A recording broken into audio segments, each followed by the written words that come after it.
पर इस विशेष विश्लेषण में हम उस चुनौती पर बात करने वाले हैं जो सच में हमारी पूरी दुनिया के सामने एक बहुत बड़ा संकट बनकर खड़ी है। सोचिए जरा, भविष्य में इतनी बड़ी आबादी का पेट आखिर कैसे भरा जाएगा? दिलचस्प बात यह है कि खेती बाड़ी का भविष्य अब सिर्फ खेतों की मिट्टी से तय नहीं हो रहा, बल्कि विज्ञान की आधुनिक प्रयोगशालाएं भी इसमें एक बड़ा रोल प्ले कर रही हैं। आज हम यही डिकोड करेंगे कि कैसे बायोटेक्नोलॉजी या जैव प्रौद्योगिकी हमारी ग्लोबल फूड सप्लाई को बचाने के लिए एक ढाल की तरह काम कर रही है। आज हमारी चर्चा का रोड मैप कुछ इस तरह का रहेगा। सबसे पहले हम कृषि की समस्या को एक मैक्रो लेवल पर समझेंगे। उसके बाद जीएमओ की दुनिया में कदम रखेंगे, फिर बीटी कपास के पीछे के विज्ञान को डिकोड करेंगे और आखिर में आरएनए इंटरफेरेंस यानी जीन साइलेंसिंग के उस माइक्रोस्कोपिक तंत्र को समझेंगे जो किसी जादू से कम नहीं है। तो आइए शुरुआत करते हैं अपने पहले हिस्से से, कृषि की समस्या और हमारे पारंपरिक तरीकों की सीमाएं। आखिर हमें बायोटेक्नोलॉजी जैसे एडवांस विज्ञान की जरूरत पड़ी ही क्यों? अगर हम इतिहास पलट कर देखें तो हरित क्रांति यानी ग्रीन रेवोल्यूशन ने सच में कमाल कर दिया था। अनाज का उत्पादन सीधा 3 गुना बढ़ गया था। ये यकीनन एक बहुत बड़ी छलांग थी, लेकिन यहाँ एक बड़ा लेकिन है। दुनिया की आबादी इतनी तेजी से बढ़ी कि ये 3 गुना उत्पादन भी कम पड़ने लगा। ऊपर से कड़वी सच्चाई ये भी थी कि महंगे रासायनिक कीटनाशक और खाद खरीदना हर छोटे किसान के बस की बात बिल्कुल नहीं थी। तो अब सवाल उठता है कि अगर उत्पादन बढ़ाना है तो हमारे पास असल में विकल्प क्या बचते हैं? मुख्य रूप से 3 तरीके हैं। पहला है एग्रोकेमिकल आधारित खेती, जिसमें भर भर कर रासायनिक खाद और कीटनाशक इस्तेमाल होते हैं। ये महंगी तो है ही, साथ ही पर्यावरण के लिए बहुत ज्यादा विनाशकारी भी है। दूसरा विकल्प है ऑर्गेनिक फार्मिंग। ये पूरी तरह से प्राकृतिक है, बहुत अच्छी है, लेकिन सच कहें तो इससे रातों रात उस तेजी से उत्पादन नहीं बढ़ाया जा सकता जिसकी आज हमें जरूरत है। तो बस इन्हीं दोनों तरीकों की कमियों ने एक तीसरे और एकदम आधुनिक समाधान का रास्ता खोला, जिसे हम जेनेटिकली इंजीनियर्ड फसलें कहते हैं। और यहीं से एंट्री होती है हमारे दूसरे टॉपिक की। अब हम जीएमओज की दुनिया में प्रवेश कर रहे हैं, जो ज्यादा पैदावार और पर्यावरण की सुरक्षा के बीच एक बहुत ही जरूरी टेक्नोलॉजिकल पुल का काम करता है। जीएमओ, आपने ये नाम शायद पहले भी सुना होगा। तो सबसे जरूरी बात यह है कि हम समझें कि आखिर ये होता क्या है। बहुत ही आसान भाषा में कहें तो ऐसे पौधे, बैक्टीरिया, फंगी या जानवर जिनके जीन को जेनेटिक इंजीनियरिंग के जरिए जानबूझकर बदला गया है, उन्हें जीएमओ यानी आनुवंशिकता रूपांतरित जीव कहते हैं। और ध्यान रहे, ये कोई रैंडम प्रयोग नहीं है, बल्कि एक बेहद सटीक और कैलकुलेटेड साइंटिफिक प्रोसेस है। अब आप सोच रहे होंगे कि इतनी मेहनत का फायदा क्या? फायदे सच में गजब के हैं। ये फसलें अब अत्यधिक ठंड, सूखे या बहुत ज्यादा गर्मी जैसी मुश्किल परिस्थितियों को आसानी से झेल लेती हैं। ये खुद ही कीड़ों से अपना बचाव कर सकती हैं, जिसका मतलब है कि खेतों में रसायनों के छिड़काव की जरूरत बहुत कम हो गई है। फसल कटने के बाद जल्दी खराब नहीं होती, और हाँ, सबसे प्रभावशाली बात है इनकी न्यूट्रिशनल वैल्यू का बढ़ना। इसका सबसे बेहतरीन उदाहरण है गोल्डन राइस या सुनहरा धान, जिसे खास तौर पर विटामिन ए से भरपूर बनाया गया है। यानी विज्ञान का ये तरीका सिर्फ भूख ही नहीं मिटा रहा, बल्कि कुपोषण से भी सीधे लड़ाई लड़ रहा है। अब हम इस चर्चा के सबसे रोमांचक हिस्से में आ गए हैं, बीटी कपास का विज्ञान। यकीन मानिए, यह किसी सस्पेंस थ्रिलर या माइक्रोस्कोपिक क्राइम स्टोरी से कम नहीं है। तो चलिए मिलते हैं इस कहानी के बायोलॉजिकल हत्यारे से, जिसका नाम है बैसिलस थुरिंजिएंसिस। साइंस की दुनिया में इसे शॉर्ट में बीटी कहते हैं। ये एक ऐसा बैक्टीरिया है जो एक खास तरह का क्रिस्टल प्रोटीन बनाता है, और इस प्रोटीन के अंदर एक बेहद घातक जहर छुपा होता है। पर यहाँ एक बड़ा दिलचस्प सवाल है, अगर इसमें इतना खतरनाक जहर है तो ये बैक्टीरिया खुद क्यों नहीं मर जाता? ऐसा इसलिए क्योंकि ये जहर बैक्टीरिया के अंदर एक इनएक्टिव फॉर्म में रहता है, जिसे हम निष्क्रिय प्रोटॉक्सिन कहते हैं। तो फिर ये जहर एक्टिव कैसे होता है? इसे आप एक लॉक किए हुए जहर की तरह समझ सकते हैं, जिसकी चाबी किसी और के पास है। चलिए इसे स्टेप बाय स्टेप समझते हैं। जब कोई कीड़ा इस पौधे को खाता है तो वो उस इनएक्टिव प्रोटॉक्सिन को भी निगल लेता है। अब आती है चाबी की बारी। कीड़े की आंत का जो एल्किलाइन वातावरण होता है, वो इस जहर को अचानक एक्टिवेट कर देता है। एक्टिव होने के बाद ये जहर कीड़े की आंत की कोशिकाओं से मजबूती से चिपक जाता है और उनमें छोटे छोटे छेद कर देता है। इसका नतीजा, कोशिकाएं फूलने लगती हैं, फट जाती हैं और उस कीड़े का काम तमाम हो जाता है। प्रकृति और विज्ञान का ये क्या गजब का कॉम्बिनेशन है। और इसमें एक और दिलचस्प बात यह है कि ये जहर हर कीड़े को नहीं मारता। ये काम करता है क्राई जीन की मदद से, जो बहुत ही स्पेसिफिक होते हैं। मतलब हर कीड़े के लिए एक अलग और सटीक हथियार। जैसे क्राई IAC और क्राई IB जीन खास तौर पर कपास के कीड़ों को निशाना बनाते हैं, जबकि क्राई IAB जीन मक्के में लगने वाले कीड़ों को टारगेट करता है। तो देखा आपने, ये कोई साधारण स्प्रे नहीं है जो सबको मार दे। ये एकदम सटीक बायोलॉजिकल प्रहार है। एक जैविक जहर से आगे बढ़कर अब हम अपनी चर्चा के चौथे और आखिरी चरण की ओर बढ़ते हैं। ये एक ऐसी रक्षा प्रणाली है जो और भी ज्यादा सूक्ष्म, उन्नत और पूरी तरह से प्राकृतिक है। RNA इंटरफेरेंस यानी जीन साइलेंसिंग। यहाँ जो हमारा मेन विलन है वो एक पैरासाइट है जिसका नाम है मेलिडोगाइन इनकॉग्निशिया। ये एक निमेटोड है जो तंबाकू के पौधों की जड़ों पर हमला करता है। ये जड़ों को इतनी बुरी तरह संक्रमित कर देता है कि पूरी की पूरी फसल तबाह हो सकती है।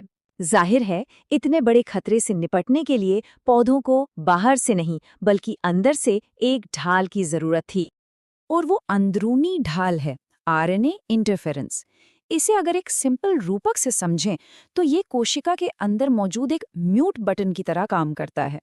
इस प्रक्रिया में होता क्या है कि एक डबल स्ट्रैंडेड RNA, dsRNA, उस पैरासाइट के खास मैसेंजर RNA के साथ जाकर जुड़ जाता है। जैसे ही ये दोनों जुड़ते हैं, पैरासाइट का वो मैसेंजर RNA म्यूट या साइलेंस हो जाता है। और जब वो म्यूट हो गया तो वो अपने जिंदा रहने के लिए जरूरी प्रोटीन बना ही नहीं पाता। चलिए इस पूरी जटिल प्रक्रिया को थोड़ा आराम से डिकोड करते हैं। सबसे पहले एक खास बैक्टीरिया, एग्रोबैक्टीरियम का इस्तेमाल करके उस पैरासाइट की जीनों को तंबाकू के पौधे में डाला जाता है। पौधे के अंदर जाकर ये DNA इस तरह काम करता है कि वो सेंस और एंटी सेंस दोनों तरह के RNA बनाता है। क्योंकि ये दोनों एक दूसरे से जुड़ सकते हैं, ये मिलकर एक डबल स्ट्रैंडेड RNA यानी dsRNA बना लेते हैं। अब होता है असली जादू। जैसे ही वो निमेटोड जड़ों को खाने की कोशिश करता है, ये dsRNA उसके शरीर में चला जाता है और सीधा उसके mRNA को म्यूट कर देता है। अब बिना प्रोटीन के वो पैरासाइट जिंदा नहीं रह पाता और हमारी फसल बिल्कुल सुरक्षित बच जाती है। बायोटेक्नोलॉजी, जो अब सिर्फ किताबों में छपा कोई सिद्धांत नहीं रह गई है, बल्कि असल जिंदगी में लोगों की जान बचाने वाली एक बहुत बड़ी सच्चाई बन चुकी है। चलिए इसे गहराई से समझते हैं। आज के हमारे इस सफ़र के 5 मुख्य पड़ाव होंगे: चिकित्सा में जैव प्रौद्योगिकी, जेनेटिकली इंजीनियर्ड इंसुलिन, इली लिली का ह्यूमुलिन, जीन थेरेपी और अंत में मॉलिक्यूलर डायग्नोस्टिक तकनीकें। तो चलिए पहले हिस्से से शुरू करते हैं, चिकित्सा क्षेत्र में जैव प्रौद्योगिकी। पुरानी और नई चिकित्सा पद्धति के बीच का अंतर सच में चौंकाने वाला है। सोचिए, पहले दवाइयाँ जानवरों से निकाली जाती थीं, जिससे इंसानों में गंभीर एलर्जी और खतरनाक इम्यून रिस्पॉन्स का रिस्क हमेशा बना रहता था। लेकिन फिर एंट्री होती है रिकॉम्बिनेंट DNA यानी rDNA तकनीक की। इसने तो जैसे पूरा पासा ही पलट दिया। ये तकनीक एकदम सुरक्षित दवाइयाँ तैयार करती है, वो भी बिना किसी अनचाहे रिएक्शन के। है ना कमाल की बात? और इसका असर पूरी दुनिया में दिख रहा है। ये जानकर सचमुच हैरानी होती है कि अब तक विश्व स्तर पर मानव उपयोग के लिए पूरे 30 रिकॉम्बिनेंट औषधियों को पूरी तरह से अप्रूवल मिल चुका है।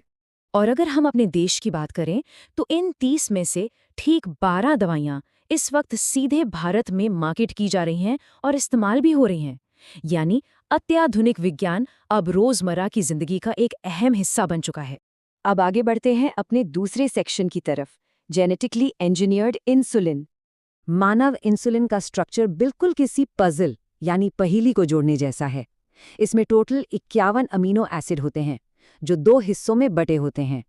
पहला हिस्सा है चेन A, जिसमें 21 अमीनो एसिड है, और दूसरा है चेन B, जिसमें 30 अमीनो एसिड होते हैं। ये दोनों चेन्स आपस में डाइसल्फाइड बॉन्ड्स के जरिए बहुत ही मजबूती से जुड़कर एक कंप्लीट ह्यूमन इंसुलिन बनाती हैं। लेकिन यहाँ एक छोटा सा ट्विस्ट है। मैमल्स यानी स्तनधारियों में इंसुलिन बनते ही तुरंत एक्टिव नहीं होता। ये शुरुआत में प्रो इंसुलिन के फॉर्म में बनता है। ये एक ऐसा प्रो हार्मोन है जिसमें सी पेप्टाइड नाम का एक एक्स्ट्रा हिस्सा जुड़ा होता है। अब असली चैलेंज यही है कि एक मैच्योर और एक्टिव इंसुलिन बनाने के लिए इस सी पेप्टाइड को काटकर अलग करना ही पड़ता है। इसी से जुड़ा है हमारा तीसरा सेक्शन, इली लिली का ह्यूमुलिन। साल 1983 में एक अमेरिकी कंपनी ईली लिली ने सचमुच इतिहास रच दिया। उन्होंने इस सी पेप्टाइड वाली प्रॉब्लम को बहुत ही स्मार्ट तरीके से सॉल्व किया, वो भी सिर्फ 3 स्टेप्स में। सबसे पहले मानव इंसुलिन की चेन ए और चेन बी के डीएनए सीक्वेंस तैयार किए गए। फिर दूसरे स्टेप में इन्हें ई कोलाई बैक्टीरिया के प्लाज्मिड में अलग-अलग डाल दिया गया और आखिर में इन दोनों चेन्स को निकालकर डाइसल्फाइड बॉन्ड से जोड़ दिया गया। बस दुनिया के सामने पहला कृत्रिम इंसुलिन ह्यूमिलिन आ चुका था। अब रुख करते हैं चौथे सेक्शन का, जीन थेरेपी और एडीए। यहाँ हम बीमारियों के लक्षणों को नहीं, बल्कि उनकी जड़ को खत्म करने की बात करेंगे। 1990 का वो साल विज्ञान के लिए मील का पत्थर था, जब एक 4 साल की बच्ची पर दुनिया की सबसे पहली क्लिनिकल जीन थेरेपी की गई। लेकिन यहाँ एक बड़ा सवाल उठता है, आखिर शरीर के लिए एडीए इतना जरूरी क्यों है? इसका जवाब काफी सीधा है। एडेनोसिन डीएमिनेज, जिसे हम एडीए कहते हैं, वो एक ऐसा एंजाइम है जो हमारे इम्यून सिस्टम और टी लिम्फोसाइट्स के बनने के लिए बेहद जरूरी है। अगर इसकी कमी हो जाए तो SCID यानी सिवियर कंबाइंड इम्यूनोडेफिशिएंसी नाम की बेहद खतरनाक बीमारी हो जाती है। मतलब शरीर छोटी सी बीमारी से भी नहीं लड़ पाता। यह सचमुच जिंदगी और मौत का सवाल बन जाता है। इस जीन थेरेपी का प्रोसेस किसी चमत्कार से कम नहीं है, जहां मरीज की अपनी ही कोशिकाएं उसका इलाज बन जाती हैं। सबसे पहले मरीज के खून से लिम्फोसाइट्स निकालकर उन्हें लैब में ग्रो किया जाता है। इसके बाद एक रेट्रोवायरल वेक्टर का इस्तेमाल करके इन लिम्फोसाइट्स में एक्टिव एडीए का cDNA डाला जाता है और लास्ट स्टेप में इन ट्रांसफॉर्म्ड कोशिकाओं को वापस मरीज के शरीर में इंजेक्ट कर दिया जाता है। लेकिन हाँ, इस ट्रीटमेंट की एक लिमिटेशन भी है। ये लिम्फोसाइट्स अमर नहीं होते, इनकी एक लाइफ होती है, इसलिए मरीज को समय समय पर नए लिम्फोसाइट्स चढ़ाने पड़ते हैं। तो फिर परमानेंट सोल्यूशन क्या है? परमानेंट सोल्यूशन ये है कि अगर बिल्कुल शुरुआती एम्ब्रियोनिक स्टेज यानी भ्रूणीय अवस्था में ही एडीए बनाने वाले जीन को कोशिकाओं में डाल दिया जाए, तो ये बीमारी हमेशा के लिए जड़ से खत्म हो सकती है। और अब हम आ गए हैं अपने 5वें और आखिरी सेक्शन पर, मॉलिक्यूलर डायग्नोस्टिक तकनीकें। देखिए, किसी भी बीमारी का इलाज तभी मुमकिन है जब उसे सही वक्त पर पकड़ा जाए। ट्रेडिशनल टेस्ट अक्सर बीमारी को तब पकड़ते हैं जब काफ़ी देर हो चुकी होती है, लेकिन PCR, एलाइजा और ऑटो रेडियोग्राफी जैसी आधुनिक तकनीकें वो शक्तिशाली टूल्स हैं जो बीमारी के लक्षण दिखने से बहुत पहले ही अदृश्य खतरों को पहचान लेते हैं। PCR यानी पॉलीमरेज चेन रिएक्शन। ये तकनीक DNA या RNA की बहुत ही छोटी सी मात्रा को एम्प्लीफाई करके कई गुना बढ़ा देती है। इसी वजह से HIV जैसे खतरनाक वायरस या फिर सस्पेक्टेड कैंसर पेशेंट्स में म्यूटेशन का पता बहुत ही शुरुआती स्टेज में लग जाता है, जब शरीर में रोग जनकों की संख्या बेहद कम होती है। इसके बाद बात करते हैं एलाइजा की। ये टेस्ट एंटीजन एंटीबॉडी इंटरैक्शन के बेसिक प्रिंसिपल पर काम करता है। इसकी सबसे खास बात यह है कि ये शरीर के अपने ही डिफेंस मैकेनिज्म को एक अलार्म सिस्टम की तरह यूज करता है, ताकि ये पता लगाया जा सके कि कौन सा पैथोजन शरीर में मौजूद है या उसके खिलाफ कौन सी एंटीबॉडीज बन रही हैं। और आखिर में है ऑटो रेडियोग्राफी। इसे एक तरह की बायोलॉजिकल फोटोग्राफी समझा जा सकता है। इसमें एक रेडियोधर्मी प्रोब को सिंगल स्ट्रैंडेड DNA या RNA के साथ जोड़ा जाता है। अगर किसी जीन में म्यूटेशन हुआ है तो मजे की बात यह है कि वो एक्सरे फिल्म पर दिखाई ही नहीं देता। ऐसा इसलिए क्योंकि म्यूटेटेड जीन की उस प्रोब के साथ कॉम्प्लीमेंटैरिटी यानी पूरकता पूरी। ये विषय है पारजीवी जंतु, कहें ट्रांसजेंडर एनिमल्स। आधुनिक विज्ञान ने हमारे DNA के रहस्यों को काफी हद तक सुलझा लिया है और इसी समझ ने जीवन के ब्लूप्रिंट को फिर से लिखने की एक अद्भुत है। हमारे समझने वाले कि ऐसे वैज्ञानिक जानवरों के जेनेटिक कोड में बदलाव कर रहे हैं और ये पूरी मानव जाति के लिए एक बहुत बड़ा गेम चेंजर कैसे साबित हो रहा है। सो ये साइंस फिक्शन की कहानी लग सकता है, लेकिन सच माने ये हमारी आज की वास्तविकता है। तो चलिए सबसे पहले बिल्कुल बुनियादी बात को स्पष्ट कर लेते हैं कि आखिर एक जंतु परजीवी या ट्रांसजेनिक कैसे बनता है। सरल शब्दों में कहें तो परजीवी जंतु वे जीव हैं जिनके डीएनए में इस तरह से हेरफेर किया गया है कि उनमें एक अतिरिक्त बाहरी जीन डाला जा सके। और सबसे अहम बात, वो जीव उस बाहरी जीन के लक्षणों को अपने शरीर में दिखाता भी है। ये बिल्कुल ऐसा है जैसे किसी एक प्रजाति के जेनेटिक निर्देश को उठाया और किसी दूसरे जीव के डीएनए में फिट कर दिया, ताकि उस जीव में कुछ खास गुण विकसित किए जा सकें। अब यहाँ एक सच में चौंकाने वाला आंकड़ा सामने आता है। जब जेनेटिक रूप से बदले हुए जानवरों की बात होती है तो अक्सर गाय, भेड़ या कुछ मछलियों की तस्वीर दिमाग में आती है, लेकिन असलियत कुछ और ही है। आज तक जितने भी परजीवी जंतु तैयार किए गए हैं, उनमें से 95% से अधिक, जी हाँ 95%, केवल और केवल चूहे हैं। बाकी बचे 5% में खरगोश, सुअर, भेड़, गाय और मछलियां आती हैं। अब ये सवाल उठना लाजमी है कि बायोटेक्नोलॉजी इतने बड़े पैमाने पर सिर्फ इन छोटे जीवों पर ही क्यों निर्भर है। खैर, इसका कारण ये है कि चूहों का जेनेटिक ढांचा इंसानों से काफी मिलता जुलता है और इनका जीवन चक्र इतना छोटा होता है कि पीढ़ियों तक जीन के असर का अध्ययन करना काफी आसान हो जाता है।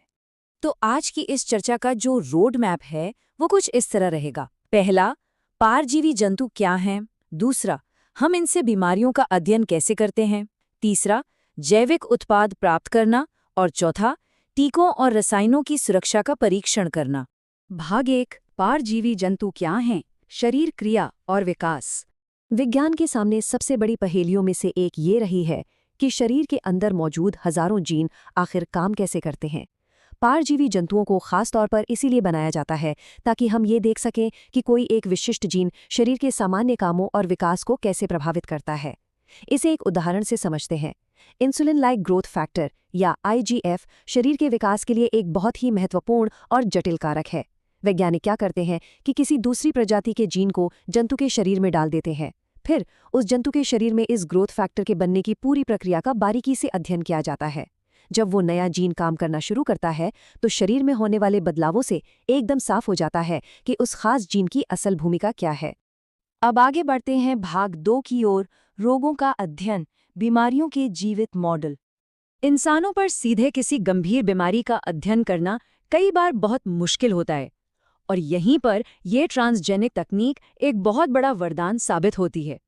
जो बात यहाँ सबसे ज्यादा दिलचस्प है वो ये कि ये जो चूहे हैं ये अब कोई आम चूहे नहीं रह गए हैं। इन्हें जेनेटिक स्तर पर कुछ इस तरह डिजाइन किया गया है कि ये कैंसर, सिस्टिक फाइब्रोसिस, अल्जाइमर और र्यूमेटॉइड आर्थराइटिस जैसी गंभीर मानवीय बीमारियों के लक्षणों को दिखा सके।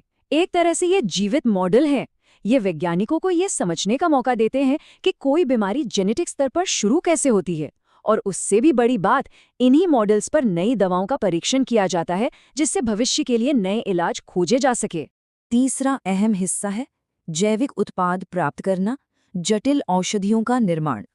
कई बीमारियों के इलाज के लिए ऐसी दवाओं की जरूरत होती है जो बहुत ही जटिल जैविक उत्पादों जैसे कि इंसानी प्रोटीन से बनी हों। अब प्रयोगशाला में इन प्रोटीन्स को बनाना बहुत ही महंगा और मुश्किल काम है। एक उदाहरण लेते हैं, एम्फिसिमा। ये फेफड़ों की एक गंभीर बीमारी है। इसके इलाज के लिए अल्फा-1 एंटीट्रिप्सिन नाम के एक खास मानव प्रोटीन की जरूरत होती है। वैज्ञानिकों ने क्या किया कि परजीवी जंतुओं में सीधे वही जीन डाल दिया जो इस प्रोटीन का निर्माण करता है। अब वो जानवर अपने शरीर में खुद इस जीवन रक्षक प्रोटीन को बना सकता है, जिसे बाद में निकालकर दवा के रूप में इस्तेमाल किया जाता है। इसी तरह की तकनीक का इस्तेमाल फिनिलकीटोन्यूरिया और सिस्टिक फाइब्रोसिस जैसी बीमारियों के लिए भी लगातार किया जा रहा है। और बायोटेक्नोलॉजी की क्षमताएं कितनी असीमित हैं, ये 1997 की इस घटना से बिल्कुल साफ हो जाता है। इसी साल दुनिया की पहली परजीवी गाय उत्पन्न की गई थी, जिसका नाम था रोजी। सामान्य गाय के दूध और रोजी के दूध की तुलना अपने आप में एक बहुत बड़ी वैज्ञानिक कामयाबी थी। रोजी के दूध में अल्फा लैक्ट एल्ब्यूमिन नाम का मानव प्रोटीन भरपूर मात्रा में था, करीब 2.4 ग्राम प्रति लीटर। इसका सीधा सा मतलब ये था कि रोजी का दूध सामान्य गाय के दूध के मुकाबले मानव शिशुओं के लिए कहीं ज्यादा संतुलित और पोषक तत्वों से भरा था। सच में जेनेटिक इंजीनियरिंग से मुमकिन हुई ये शिशु पोषण के क्षेत्र में एक बहुत बड़ी क्रांति थी। चलिए अब अपने आखिरी हिस्से भाग 4 पर आते हैं, सुरक्षा परीक्षण, टीकों और रसायनों की जांच। कोई भी नया टीका या रसायन जब बाजार में आता है तो उसका पूरी तरह से सुरक्षित होना सबसे जरूरी है, और टीका सुरक्षा परीक्षण में परजीवी चूहों का कोई मुकाबला नहीं है। इंसानों के लिए बनाए जाने वाले टीकों का इस्तेमाल करने से पहले उनकी सुरक्षा जांचने के लिए इन्हीं चूहों का उपयोग किया जाता है। पोलियो वैक्सीन को ही ले लीजिए। पोलियो टीके की सुरक्षा और असर जांचने के लिए परजीवी चूहों का बहुत बड़े पैमाने पर इस्तेमाल किया गया है। इसका सबसे बड़ा फायदा ये है कि अगर ये तरीका इन चूहों पर पूरी तरह से सुरक्षित और भरोसेमंद पाया जाता है तो आने वाले समय में टीकों के परीक्षण के लिए बंदरों जैसे बड़े जानवरों की जगह सिर्फ इन्हीं चूहों का इस्तेमाल किया जा सकेगा। ये समय और संसाधन दोनों के लिए एक बेहतरीन विकल्प है। ये पूरी प्रक्रिया तब और भी मजेदार हो जाती है जब बात रसायनों की विषाक्तता यानी टॉक्सिसिटी जांचने की हो। रासायनिक सुरक्षा परीक्षण का तरीका बहुत ही व्यवस्थित होता है। सबसे पहले परजीवी जंतुओं के डीएनए में कुछ ऐसे जीन डाले जाते हैं जो उन्हें सामान्य जानवरों के मुकाबले जहरीले पदार्थों के प्रति बहुत ज्यादा संवेदनशील बना देते हैं। इसके बाद दूसरे कदम में इन अति संवेदनशील जानवरों को उन विषैले रसायनों के संपर्क में लाया जाता है और अंत में उनके अंगों पर पड़ने वाले असर का तुरंत अध्ययन किया जाता है। चूंकि ये जानवर पहले से ही बहुत संवेदनशील होते हैं, इसलिए इस फास्ट फॉरवर्ड तकनीक से काफी कम समय में ही रसायनों के जहरीलेपन के बिल्कुल सटीक नतीजे मिल जाते हैं। आज के इस एक्सप्लेनर में हम बात करने वाले हैं एक ऐसे टॉपिक की जो सीधे तौर पर हमारे भविष्य से जुड़ा है, बायोटेक्नोलॉजी। मतलब जब जेनेटिक इंजीनियरिंग, एथिक्स और कानून आपस में टकराते हैं। जैसे जैसे विज्ञान तरक्की कर रहा है, ये समझना और भी जरूरी हो गया है कि आखिर इसके नियम कानून क्या होने चाहिए। आगे बढ़ने से पहले जरा एक सवाल पर गौर कीजिए। क्या कोई इंसान या कोई कंपनी पूरी की पूरी प्रकृति पर अपना हक जता सकती है? सुनने में थोड़ा अजीब लगता है ना? लेकिन जब हम बिना किसी एथिक्स या मॉरल बाउंड्री के बायोलॉजिकल चीजों के साथ छेड़छाड़ करते हैं, तो दांव वाकई बहुत ऊंचे हो जाते हैं। तो आज की इस चर्चा में हम सबसे पहले बात करेंगे जेनेटिक मॉडिफिकेशन और उसके एथिक्स की।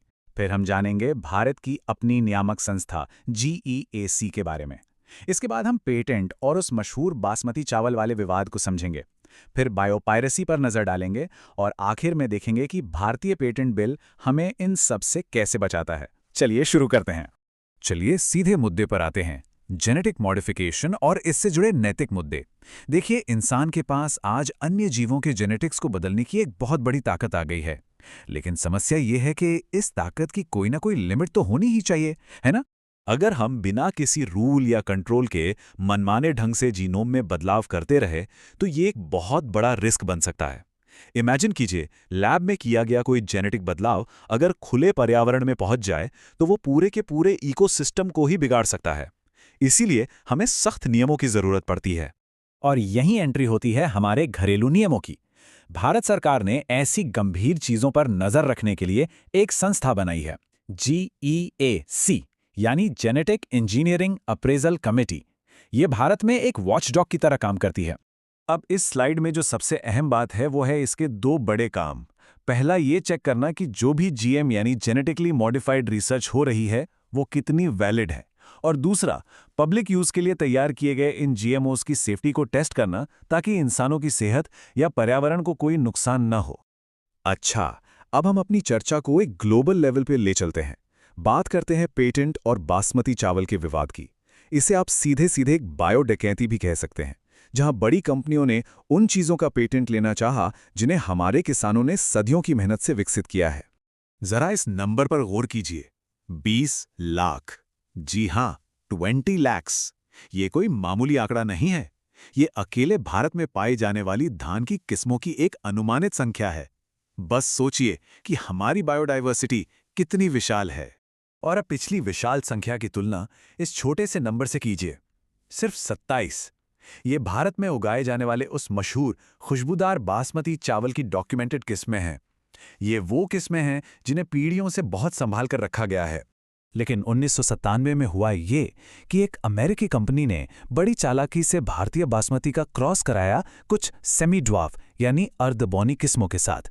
फिर उन्होंने दावा किया कि अरे, हमने तो एक नई किस्म बना ली। और हद तो तब हो गई जब 1997 में ही उन्होंने US पेटेंट ऑफिस से इसका पेटेंट भी हासिल कर लिया। मतलब अमेरिका और विदेशों में बासमती बेचने का पूरा एकाधिकार उन्हें मिल गया।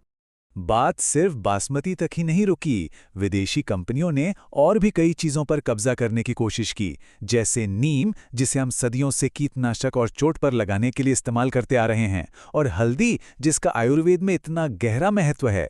भारत सरकार को इन पारंपरिक पौधों के पेटेंट के खिलाफ बहुत लंबी और कड़ी कानूनी लड़ाई लड़नी पड़ी थी।